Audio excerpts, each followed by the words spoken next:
Good morning. That was lame compared to Vashanta's rousing cheer. Good morning. Good morning. Okay, great. This is called effective boards matter. We say a lot boards matter, but I think it's really important that we say effective board matter and we qualify it. So Mary Bradley, the National Charter Schools Institute, and I have the pleasure of, Megan said, is working with her, an honor of working with her and the Epicenter team. And before I was with the National Charter Schools Institute, which has been about 6 years, I was a charter authorizer. I lived my full dream of becoming an authorizer, what we all dreamt of when we were in 3rd grade, right? But it's definitely an honor to be able to do the work, and I am extremely honored to be in this room with all of you that are doing the work, both in the authorizing side and also as school leaders and board members.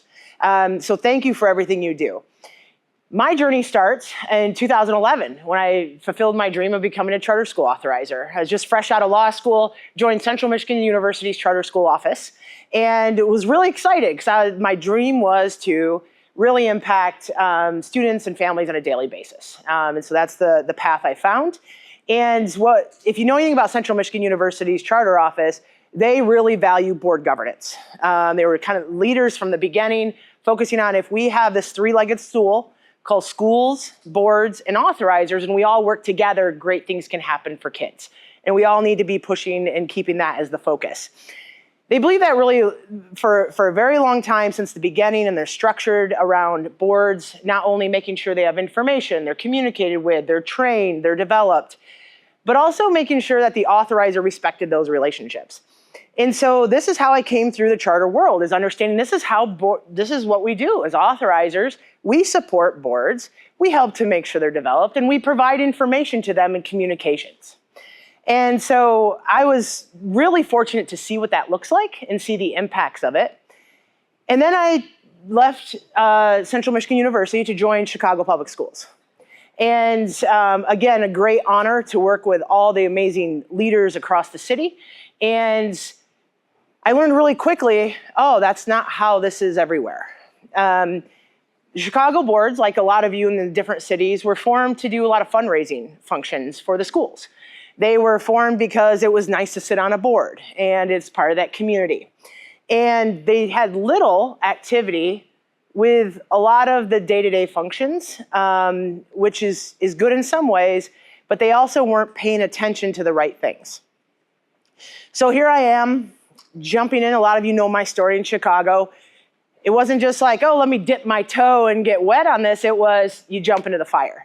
And there are a lot of things going on. So I was brought in there to really transform what their authorizing work looked like.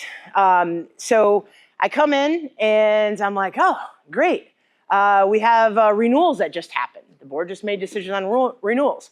Let's make sure we communicate those to the boards. Well, we don't communicate to the board. I was like, well, what do you mean? Well, we send this to the school leader and we send this to the management organization if there is one. All right, do we CC the board members? Well, no, not really. I was like, well, why don't we do that? So let's see how this works. And it was really good, but I also tripped up a little bit and made a couple mistakes. What it resulted in is I'm like, let's mail merge, let's get the board chairs on there, and then we'll get the rest of the board members. And we'll talk to them about their renewal, here's their performance, this is what this looks like. And within 24 hours, I'd received probably between 15 and 20 phone calls and emails. Why are you emailing our boards? Why are you sending this letter to them? And I was like, well, what do you mean? Well, they've never received a letter and a communication from the district. And then I was like, okay, well, first of all, I should have. So those of you who don't communicate often with your boards, make sure you talk to your school leaders and management organizations and give them a heads up. So that was my first lesson I learned. My second lesson was make sure you have really good contacts for those board members. So the team, I was brand new executive director of innovation incubation, and the team wanted to satisfy me so much and say, like, Mary, look at, we're really good. I was like, yeah, you were great. They mail merged this list. I never stopped and asked, do we know this is the most up-to-date list of the board members? I assumed we had a list, so it must be up to date. The sad part of this is I get an email. I'm on my way to a school. I remember it because I was just like, oh, it was my first big oops. I get an email. And it was from a school lead, and they said, Miss Bradley, we're kind of upset. We appreciate your communication. However, our board chair passed away a year ago. And that's when your stomach just goes, ugh. So that was our second issue that we had to take care of, is we had to know who the actual board members were. So that some of you could probably relate to this. One, you may not communicate enough with your boards and have that ongoing, because I always say don't communicate with them just when things aren't going well. Have that regular communication. Give them the shout outs. Give them a phone call. Shoot them an email. But make sure they know what's happening. So that was my second thing. I was like, okay, listen, we got to have updated board contact names, numbers, emails. And then I really realized, I started talking to school leaders and management organizations more, really understanding, what is this? What's this hesitancy? I was like, it's just because it's never happened. The boards do their day-to-day with the school leader, and then the district's just over here. But we were also making a lot of changes across the district. We were making decisions, that would impact schools, whether it was funding, whether it was how we handled charter new school applications, how we handled amendments. And so the boards really needed to know. My next thing was, okay, we have all these renewals that just happened. We had 20 renewals. Let's have our renewal meetings, which is sometimes my favorite time. You don't just talk about, oh, this is what happened, but what's coming up next? What's your vision for the next 5 years? And I get into a meeting and, the board members aren't there. And they're like, well, yeah, we usually invite just the school leaders. And I was like, okay, well, next time, let's invite the board members. Because we have a contract with them. Yes, the school leader and the management organization is extremely important, but they are part of the group that needs to be in the room. So I said, well, I need to take ownership of this, and I need to just start talking to board members. So where we started out was with board chairs, understanding, making sure we had an update of who they all were. And we started having conversations with them. Started going, said, hey, I'd like to come to your school. Is your board chair able to be there? So it's non-threatening and no tension. And so what we started to see is the board chairs actually start to engage. So did I trip up a little bit? Sure, but it got everybody's attention. There's no doubt about that. Now it was just how do we do this on an ongoing basis? How do they understand their roles and responsibilities? What does this look like? So big thing we did was, what are all our communications going out to schools, and which ones are formal and do board members need to be aware of? Do they understand what our expectations are what they actually are? We take all that for granted. Everybody in this room looks at all the expectations in the charter agreement all the time. Well, not all the time, but the expectations. And your school leaders probably know them, but does your board know them at each charter school? And so that was a big thing, is making sure they understand expectations, what that looks like. And then the key is, so what? What do they then do about it? And so that was another thing, is where you start talking about board development. How are they developed in the right way, so they don't start trying to operate the school, but they stay right in that sweet spot of governance and oversight. So this was a lot of lessons I learned quick, and I wouldn't have understood that if I didn't understand that contrast. Very different context. However, boards are boards. They can be really impactful, or they can just be there on paper. And so how does this work? I have a bunch of recommendations here for you just to think about next steps. How many of you have great board relationships? Okay. How many of you have, you don't have to raise your hand, not so great board relationships? It's a mix. Okay, that's fair. And then that was my next question. How many of you have a mix? Okay. And I think that's where you say, okay, even those that have good board relationships, how do you take the boards to the next level? So we have a lot of good schools probably in your portfolio. How do you get great schools? And how does the board play a role in that? You have schools that are maybe underperforming. How do we bring them up? And what role does the board play in that? So a lot of that, those of you you're in different stages of governance and how you support boards. And I say, 1, make sure they're informed. 2, make sure they know what to do with that information. And that's the biggest thing for each board. So why boards matter, and this seems pretty easy, but I want you to remember a couple things. They're closer to the school or the students and families than you are. in the community. They're the closest, other than the school leader and those that work directly in the school on a day-to-day basis, they are the closest to understand families. So while yes, authorizers make decisions, authorizers have ways to do things, they are the ones that really understand families in the community. They are the first line of oversight and accountability. If you take any bullet, if you want to make your life easier, develop your boards. Help them to understand their roles and responsibilities. Share information with them so that they can make better decisions for their students and families. I always say if they do their job, your job is easier as an authorizer.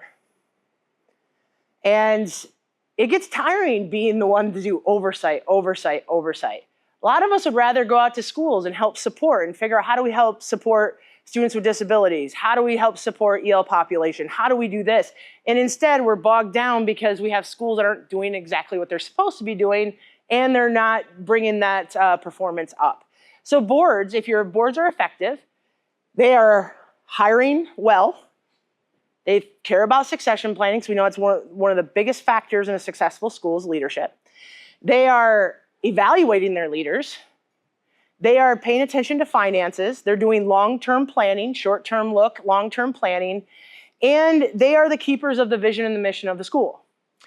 So if your boards are actually doing that and paying attention and not settling for the status quo, if they're mediocre or underperforming, and even good, and they can go to great, then your job is easier.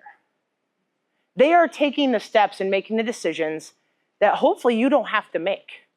They're changing out some things. They're making sure things are getting better so that you don't have that tough decision on the accountability. They're making decisions that matter. So we take this for granted. And some authorizers look at everything of a board. Like at CMU, we looked at tons of things on paper. And then we had a team that went out in the field and actually attended meetings.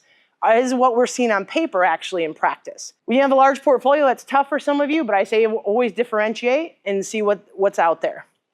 They're making decisions that matter. What's the number one reason charter schools are closing or have closed? Yeah, money and enrollment, because they are linked, right? They're related. All right, how many of you seen a charter board make a really bad decision on a facility that's going to cost a lot of money that they can't afford? I see some eye rolls, yep, seen that, and some hands raised. That's a big decision. There are a lot of authorizers that are not paying attention to that. There's some authorizers who say, hey, we have to approve big things like that because it's, or at least review it. They're making decisions, they're signing contracts because they may not have board policies in place. And they're allowing their school leader to sign contracts and they don't even know they exist. They're allowing money to go out and not really paying attention. Where is it going? Is it really going towards our education program? And we know you got to put money behind where you want to move the school. So there's a lot of decisions being made at the board level, or not and should be, that authorizers don't pay enough attention to. So I really say, like, they're making decisions that matter, that impact kids' lives every day. Long-term sustainability for students and families. This is huge in the charter sector. I hope that we never have to close another charter school ever again, because it is disruptive. It's disruptive to communities, it's just disruptive to families. Do I know it's a necessity sometimes? Absolutely.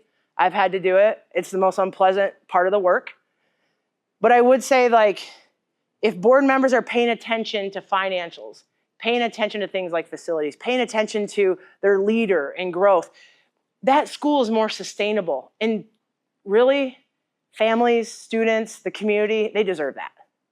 So the more boards can be doing their job, the more sustainable schools that we will have. All right, so I'm gonna wrap this up. And you can ask me tons of questions. I love questions. Next steps you can take. These are simple things. So some of you who are really advanced in board governance development and paying attention to what's happening, this is gonna be like, yeah, Mary, I get that. I would challenge you on looking at each aspect of this and say, what more could we do? What's that little bit that might turn and flip the switch and make things better? Know the boards. Right? I gave you some examples. Know who your board members are. Know their makeup. Everybody's seen the matrix, right? If you haven't shared that with your boards, you should. It's saying here's the skill set matrix, right? Who's your board members? What skill sets do we need? They should have a good makeup of people with different skill sets to be able to support the school. Build a relationship with your board presidents. You cannot build a relationship with every single board member, but your board presidents are key, okay? Or that key person on the board that acts like the president, okay? We've all seen that too. So build those relationships at least with the 1 or 2 people on that board. Professional development, understanding roles and responsibilities, that's very basic. What's their role versus the authorizer versus the school leader? PD for presidents and finance chair. If you're gonna do any PD, if you need to target it, board presidents and finance chairs are really critical and key. I think all board members need professional development, but those 2 are really a key in each board. Targeted support, you may have some boards that need more support than others, and collaboration and networking. They know what they know, and they know which board they sit on, and they know what you tell them. Get them, if there's any way to get them to collaborate, even if it's a coffee, social, or whatever, it's a way for them to network and learn from each other. Communicate expectations and performance, annual reports and communications. This is the most basic thing that too many authorizers are not doing. And it's surprising, because I was surprised. I was like, what do you mean they don't get our annual performance reports? What do you mean we don't send out a communication on how we view the school doing each year and then prior to a renewal? They should be coming to our renewal meeting to understand what's going to happen during renewal. So that's a big thing, is communicating expectations and performance. And some of this is just a reminder. Even though your board members, maybe they've been there for 10 years, this stuff matters and they get reminded. Because guess, if you don't give them information, who's giving them information of how the school's doing? The school leader. And they're telling them what they want them to hear, okay? And a lot of times it's legit and things are going good. Other times there needs to be some clarity.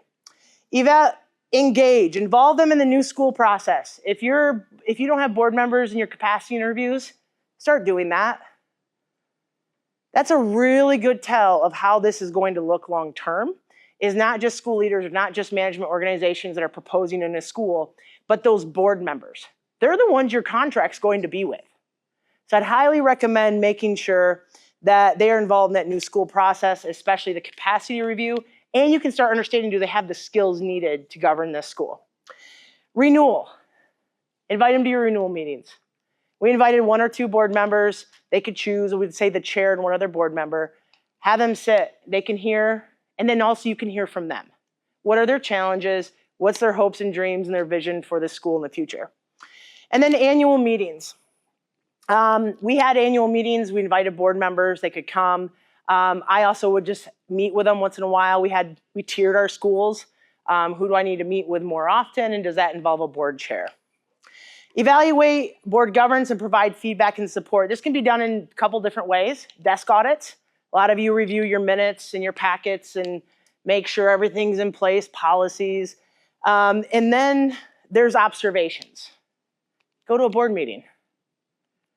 Tell them that you're coming and that you're not looking for fanfare, you just like to come. And they'll probably ask you to say a couple remarks. So have something prepared to say something nice. But attending a board meeting can go a long ways. 1, relationship building, but 2, you have an observation. We had observation forms, just like what are we looking for? What's the look fors during a board meeting? What are the look fors when we look at agendas? What are the look fors when we look at board packets? Are they talking about academics regularly?